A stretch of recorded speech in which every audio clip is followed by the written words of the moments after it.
So Ernest Holmes describes this philosophy called religious science is a synthesis of the laws of science, opinions of philosophy, and revelations of religion applied to human needs and the aspirations of humankind. That's pretty heady stuff. And yet it says a lot about what we teach here. You know, why we are drawn to this teaching versus something else. What does it mean? The first thing it means, because Paul and I were Paul's my husband, if you're new and you don't know that.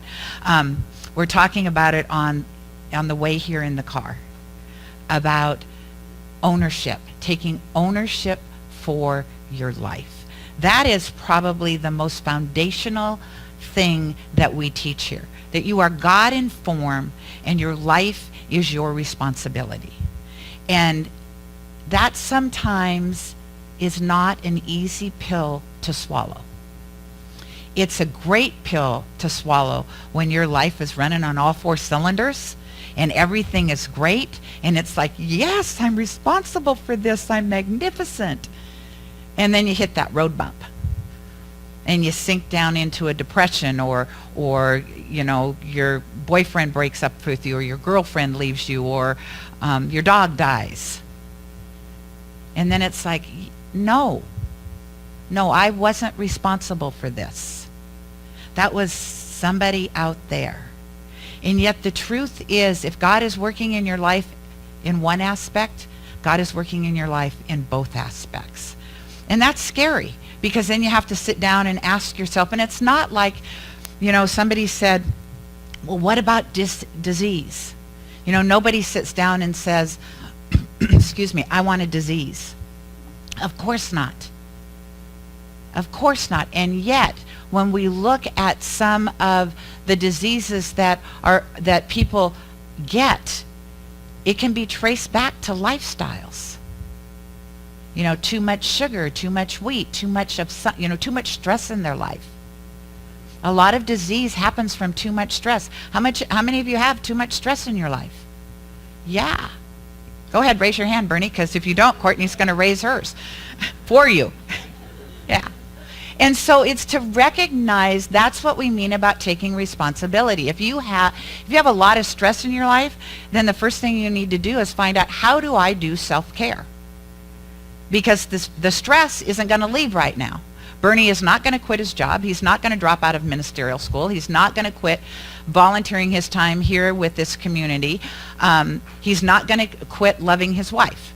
And so none of that is going to go away. And so then how does he manage that so that he doesn't become ill? He just got over being ill. That's why I'm throwing him the look. You know, it's self-care. It is self-care. It is giving yourself permission to say, no, I'm not going to do that. You know, so, and in order, I'll just speak to one in order. Courtney's first. So, you know, I meet with Bernie every week, and I know that for a fact, so I'm not speaking out of turn. Courtney comes first. And so, when anything else bumps up against that, Bernie's natural response is, no, I'm not going to do that. That's our family night. No, I'm not going to do that. I promised that I would do this with Courtney. And that is self-care. And sometimes we forget to do that for ourselves because we're so busy caring for other people. Because we're really good at caring for other people. The problem is, we don't like to look at ourselves and care for ourselves. We either have been told that that's selfish when we were growing up, or we have some little wiggly in the back of our head that says, we're not good enough. We don't deserve self-care. We don't deserve to take time out. And it's a process, and I'm going to be real honest. My process, the thing that I can give up the quickest is my spiritual practice. The foundation of what we believe, what that is built on, how we stay grounded in who we are, is spiritual practice. And the first thing that can happen to me if I get busy is I'll get up and I'll get moving, and then the day ends and I was like, oh, I didn't meditate this morning. Oh, and I didn't write my letter to my angel. Oh, and I didn't read anything uplifting. And guess what? That will reflect out in my day. Chaos. Because I didn't set an intention of self-care and what I wanted my day to look like. So I want to back up just a minute and talk about the triune nature of who we are. Because there's a lot of you that probably have heard Centers for Spiritual Living, religious science, science of mind, and you're like, what? Because really we used to just be religious science, and it all kind of went together because we talked about one thing, and now there's three things out there. And so just to kind of clarify, Centers for Spiritual Living is our organizational name. Religious science would be considered our religion or our faith, and science of mind and spirit is our teachings and our philosophy. So it really is just the same thing with different names. And so what is science of mind? It's the operating system of who we are and how we be in the world. When I was coming here, I thought, it's practical magic is what we teach here.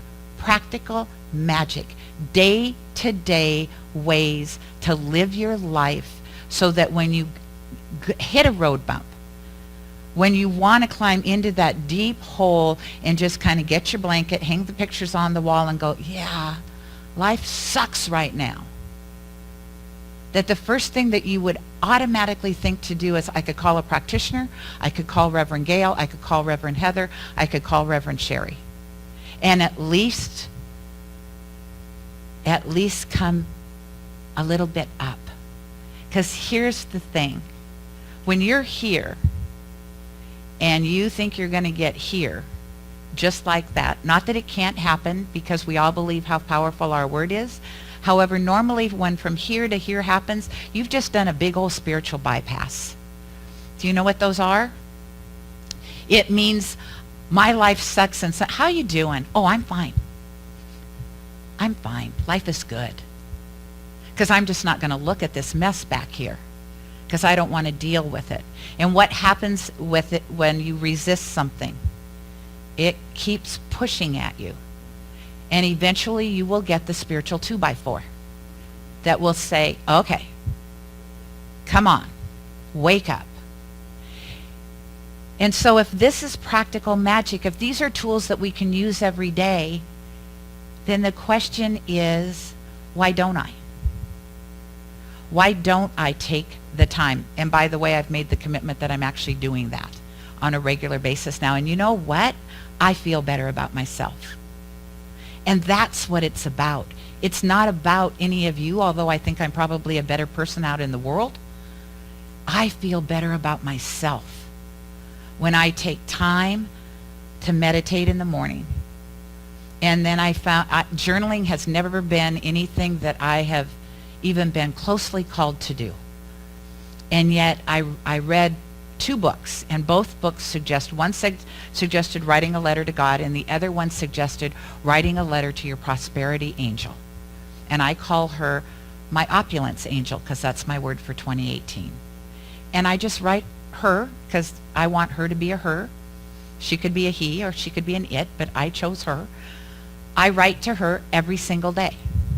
And I call her in and I tell her what my intention is for the day, and how I'd like my day to unfold, and what that will look like. Because if I don't do that, my day is going to happen to me any way that it chooses. It's an everyday practice. An everyday practice. And I think about my life before I knew about that, and how I would just wake up, get dressed, and the day would happen to me. And I will say personally, my day was full of chaos. Because when you don't plan your day, what happens is you're reacting to everything that happens to you. And the one thing that you have absolute control over, that nobody can ever take away from you, is your emotions. Nobody can tell you how to behave. Nobody can tell you how to think. And so what happens is when we get let ourselves having the world happen to us, is we're reactionary. And our assumption is when we're reactionary that somebody has pushed a button and I'm reacting to what that button is. And to remember that we're at choice all the time. All the time. You can get your button pushed and choose not to react. Because that's absolutely your dominion. Your dominion is that space of, And to learn that, and I will tell you for me personally, it's a process. And it's a process that when I let go of 2017, I decided that it was a process I was going to make a spiritual practice. That I was actually going to feel when something came at me, to feel into it and then consciously decide, am I going to say something? Am I going to react? And then if I do, at least I'm doing it consciously. And you know what happens when you do something consciously? You quit reacting like a 2-year-old. Because I can do that. I don't know about any of you, but I know how to throw a temper tantrum. I know how to yell and scream. And so just to take that breath and think, And the first question you can ask yourself is, I wonder why this upsets me. Why this upsets me. It's kind of like going through the 4 agreements. Only starting with the don't assume anything. Because I'm reacting to what I'm assuming that person or whatever, what they said, I'm assuming what they meant by that. And so to take a breath back and think, I can ask, did you really mean this? And have a conversation about it. Or I can choose not to react. One is way more adult. I hope you picked number 1 as the way more adult. And sometimes that's really hard. Especially if something has hit you so hard. So I'm talking about personal relationships sometimes. And even if you open up your mouth, the energy coming out of your mouth, even if you say, I love you so much, the person would know, probably not right now. Can you feel energy when people talk to you? Yes? You can look at a dog and say, want to go outside? And they'll look at you like, and then you can look at a dog and go, you want to go outside? And they're jumping. It's tone. It's expression. It's energy. Why would we be different? And so sometimes really just taking a breath and not saying anything is safe. And so the science of mind really is your operating manual. And here's the really wonderful thing about operating manuals. They work best when you open them. I don't know. People will say, have you read, I think it was Millionaires of Genesis, when Cynthia first introduced me to the book. Have you read Millionaires of Genesis? It's a great book. Oh, no, I haven't read it. So I bought it. And then we bought a house, and as everybody knows, I put my books in alphabetical order by author. And I went to grab my book and put it on the bookshelf, and guess what? I already had a copy. Had no idea. Now I'm reading the book, and I love it. So books are great. And if you read them, and they say, and if you really, and here's the thing about books. When you read something and you go, that is a fabulous idea, then do it. Because that is a fabulous idea, and moving on probably isn't going to change your life as quickly as if you read something and go, that is a fabulous idea. I'm going to start practicing that and see if that works in my life. I had a girlfriend that said she's doing 8 new things. One of them was taking a cold shower in the morning. The minute I read that, I was like, no. She's doing it. She's excited about it. I'm like, no. The hotter, the better for me. I was like, why would I do that? And some people think it's good for yourselves, and that's good. I'm going to check back with her in 30 days and see if she's still doing it. Because I'm not giving up my my hot shower. So it's not that every book you read is going to speak to you, and you're going to, because you would drive yourself crazy if you did everything that every book told you to do. Here's the brilliance about most books. They're kind of telling you the same thing. They're all saying it a little bit different. That's the other thing about Science of Mind. Please don't think Ernest Holmes just pulled this out of thin air when he created it. He was an avid reader. And so when you read The Science of Mind or Living the Science of Mind or any of his books, when I was in ministerial school, I'd think, oh, Buddhism's just like us. Oh, Hinduism's just like us. And then I thought, yeah, they've been around longer than us. We're probably just like them. So what he did was he synthesized, because what he knew was all great philosophies, all great religions teach one thing. And they can call it whatever they want to call it. You can call it you can call it an energy force, it doesn't matter. There is something bigger at play in the universe. And we're all connected to it, so we're all energetically connected to each other. And so he took the best of all of that and synthesized it into what we teach here. And so it's just to realize, if you truly want to live life at a more conscious level, because I'm not going to tell you life isn't going to happen to you, because it is. Life still happens to me. I have more tools now than I've ever had before to help navigate some of the uncomfortableness.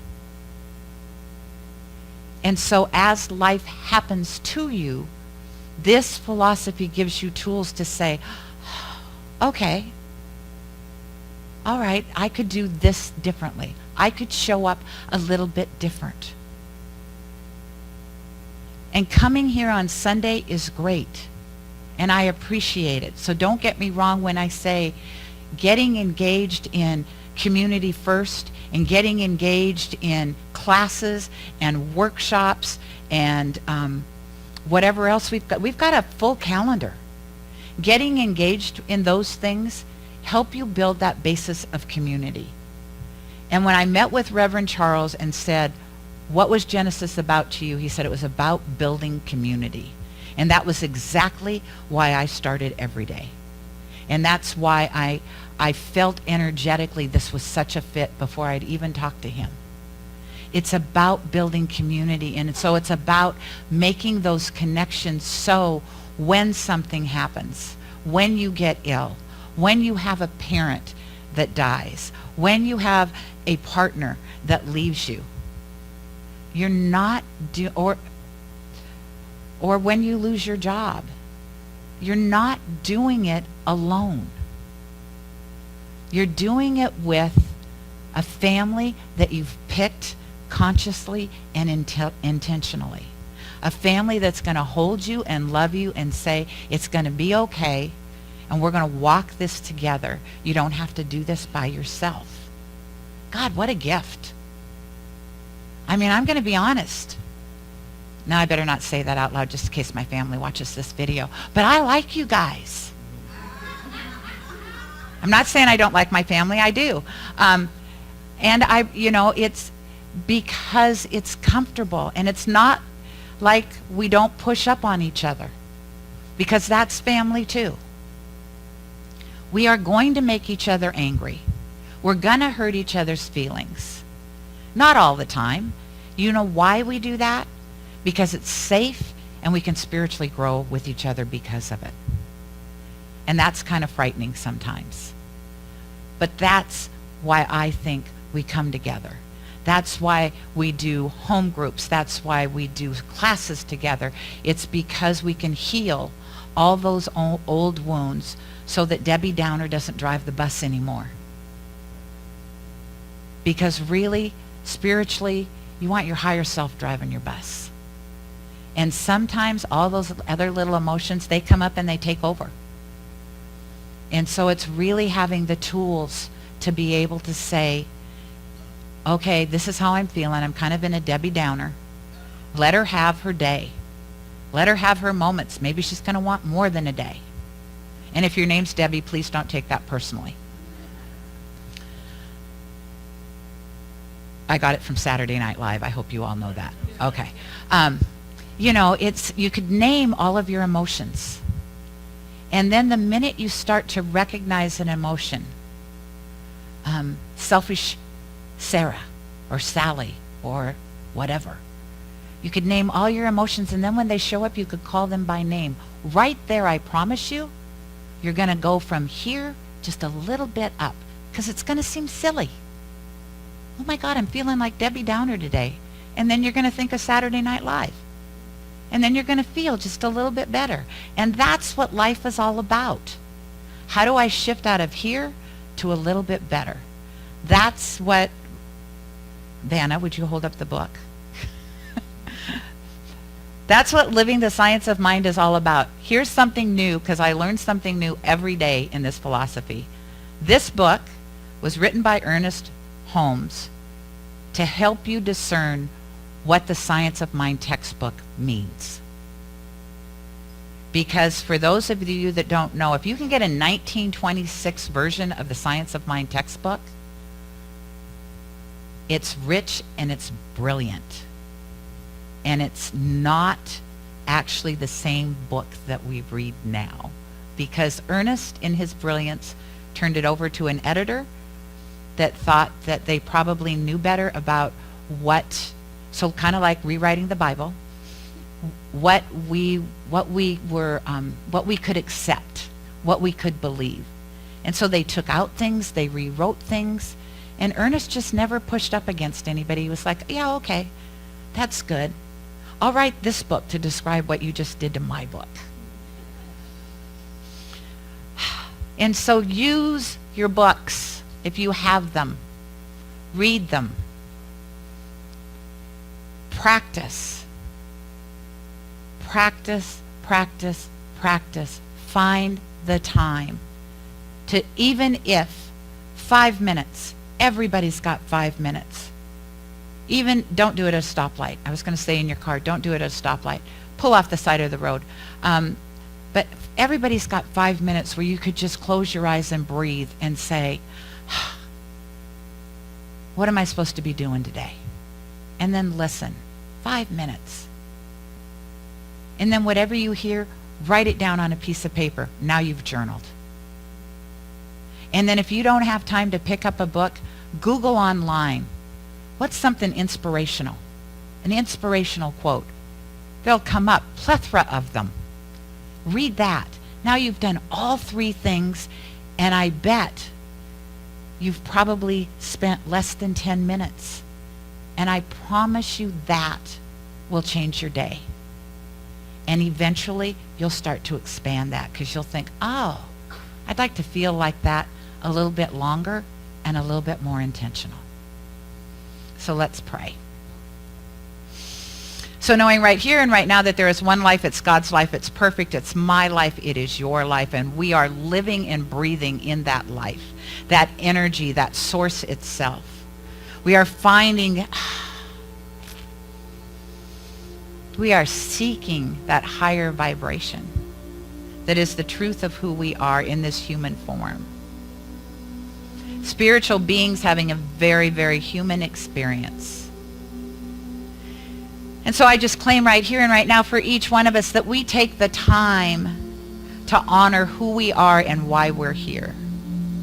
Be it 5 minutes, be it an hour, be it somewhere in between, longer, shorter, that we take the time to say yes to the self-care of who we are, that we start to pick up the books and read them so that we can shift our consciousness and shift our lives, knowing that as we do that energetically, people around us will shift.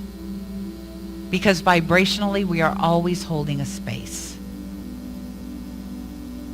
And so I just know for each one of us, if we begin this week, we do it from that consciousness of kindness, that consciousness of unconditional love, that consciousness of knowing and having faith that the universe is always for us,